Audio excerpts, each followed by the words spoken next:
So now we're going to talk about word problems with equations. And let's just review some commonly used words for each of our operations.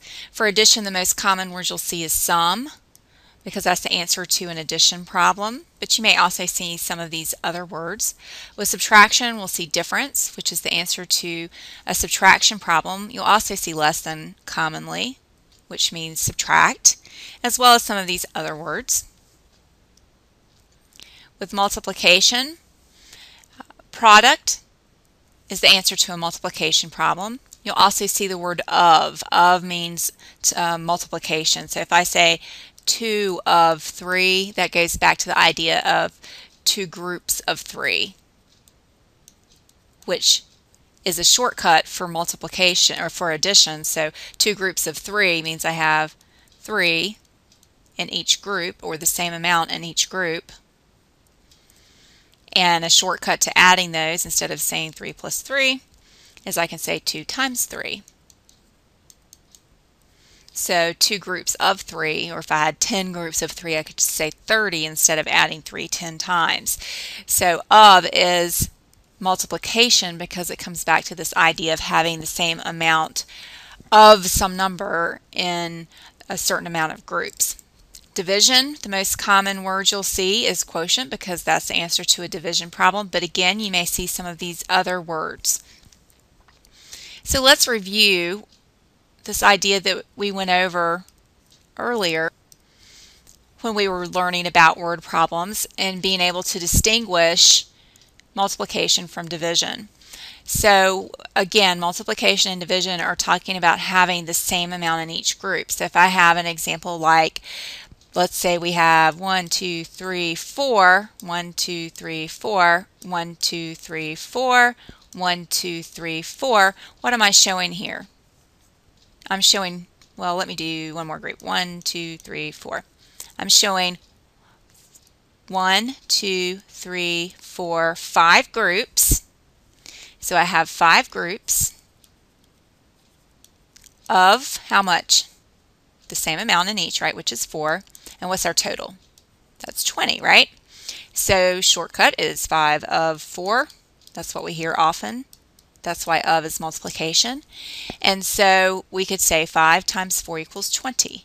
And what's the division problem that will come from that?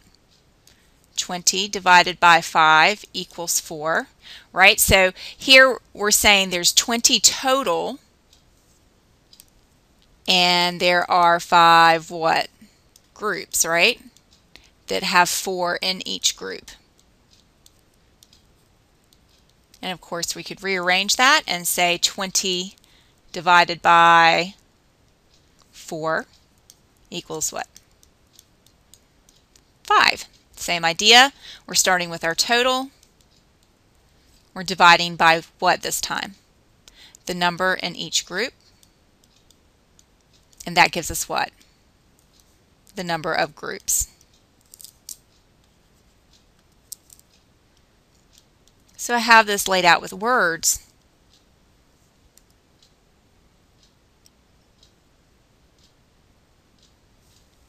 So I have number of groups times the number in each group gives us our total. That's what multiplication means. And then I show you that you can have your total divided by how many groups you have. So in this case it would be the 20 divided by 5 equals the amount in each group, 4. Or your total, 20, divided by the number in each group, there's 4 in each group, equals the number of groups. There's 5 groups. So if you're given a total and you have this even amount in each group and you're trying to find either the number of groups or the amount in each group, then you're doing a division problem. So, when you run into problems in real life, you're not always going to have all of this nice and neat for you. So what you have to do is think through, okay, is this a multiplication division problem or is this an addition subtraction problem? Okay, if we're talking about number of groups and the same amount in each group, we're either working with division or multiplication. So if we know the total, we're working with division. If we're looking for the total, then we're working with multiplication. And then you have to think about, number of groups, amount in each group, and total. And sometimes these are going to come with examples that it's not real obvious that that's how you can set it up, and you'll get better and better at doing this as we practice more word problems. So next, let's talk about more than, less than, is greater than, and is less than.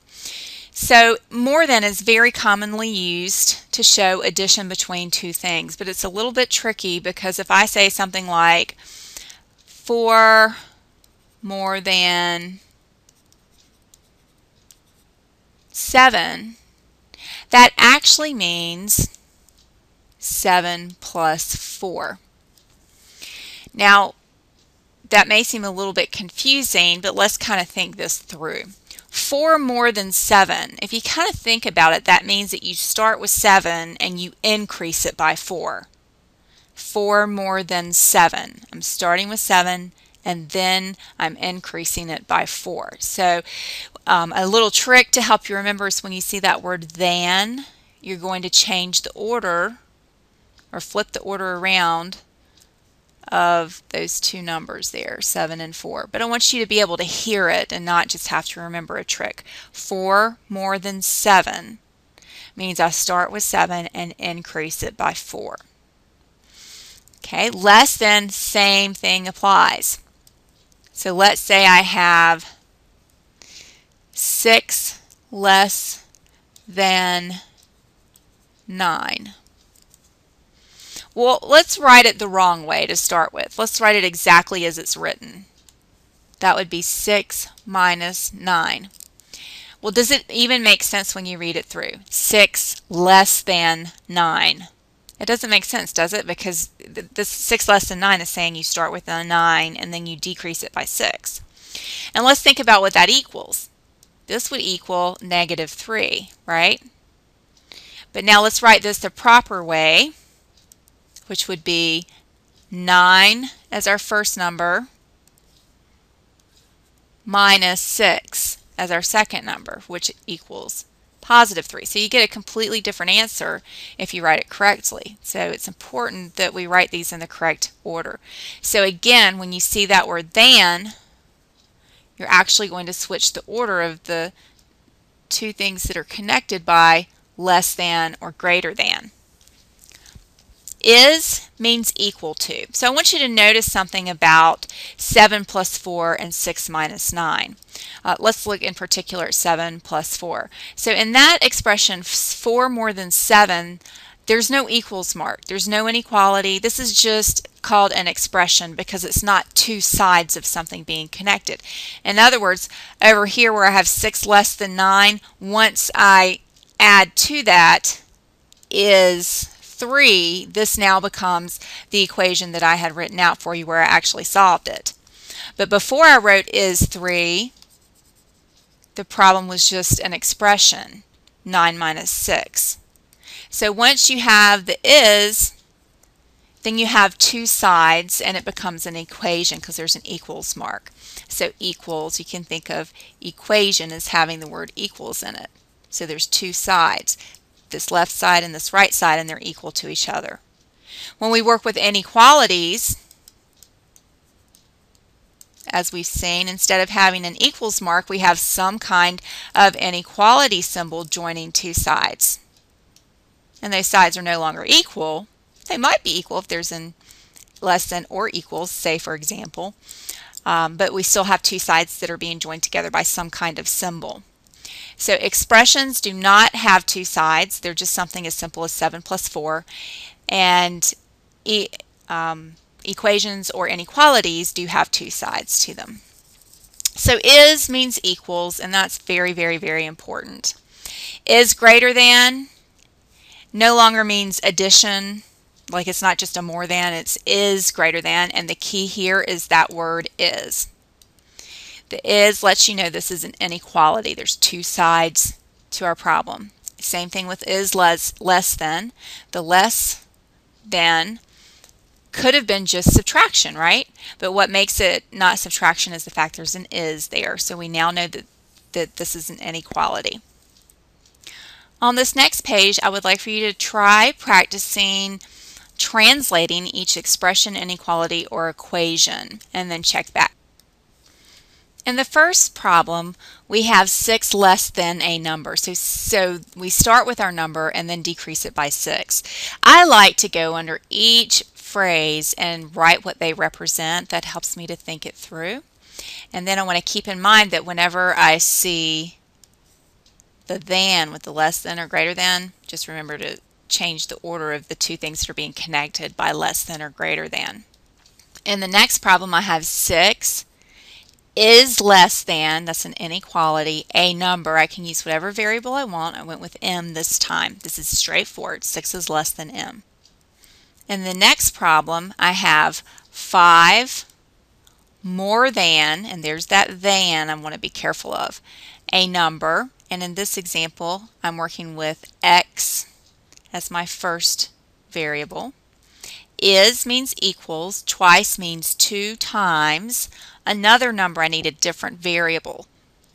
So notice that another number and a number are 2 different variables. So I end up with having to switch the order of 5 and x because of the more than. So this is 5 more than a number, means I start with a number and increase it by 5. So x plus 5 equals 2y. In this last problem, we start with 11 is greater than or equal to, that's an inequality symbol, 3 times, I'm using a dot for times, the sum of, so we're multiplying 3 times an entire sum. And the sum is of 10 and a number. I used a in this example. Sum and the word and go together because we're seeing when it says sum of, we have to see what 2 numbers we're connecting with that addition symbol, which is 10 and a. Now since we're multiplying 3 times that entire sum, we need to use parentheses around the 10 plus a to show it's 3 times the entire sum of 10 plus a.